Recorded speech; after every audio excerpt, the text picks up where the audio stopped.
I want to tell you, this is just a typical weekend for the Division of Highways.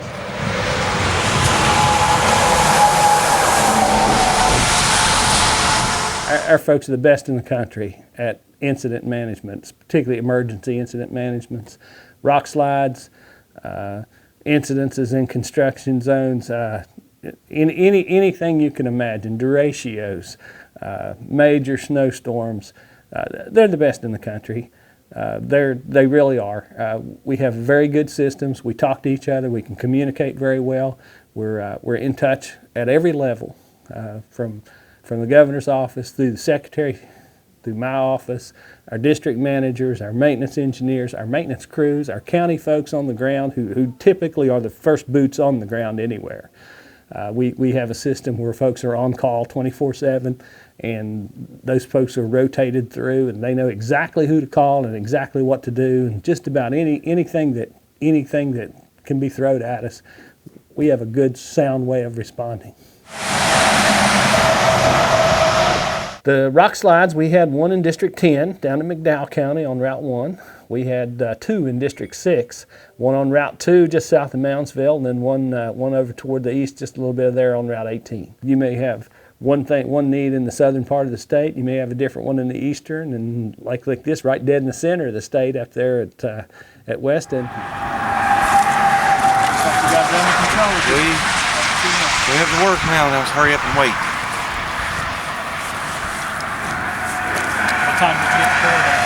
11:05. If you had drove by that exit up there and saw what was happening there at 8 o'clock in the morning, you would have understood perfectly. You could have you would have seen the concrete truck pouring the concrete, no problem. At 11:30, once the concrete's in place and we've got it all covered up and it's curing, really not a whole lot to do right then and there on that site. So what you're actually seeing is those folks milling around. They're actually discussing the testing process for that concrete. They're actually talking and discussing and agreeing on the threshold as to what compressive strength we'll reach. Just driving by there and at 11:30 on a Saturday, and you see, 6, 7, maybe 8 people who've just worked 16 hours a day, I might add. I mean, they've just worked through the night. They're in their 16th, 17th hour of working straight through.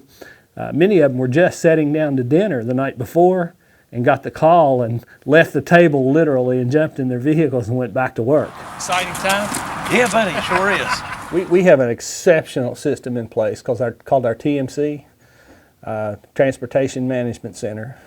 Anytime an incident happens on our highways or anywhere in our highway system, that's the center point, that's the focal point. That information goes into that transportation management system, and then the call goes out to the particular place, the particular time, and to the particular entities that need to be involved. Secretary White and myself are also plugged into that TMC, so it could be the middle of the night on any given time, and we'll get notifications from them through our iPhones, and we can really respond quickly anywhere in the state. And we just have to have the will to do that. With the culture changes that we've built here, our folks are fantastic. They probably handle incident management at every level as well or better than any transportation department in the country.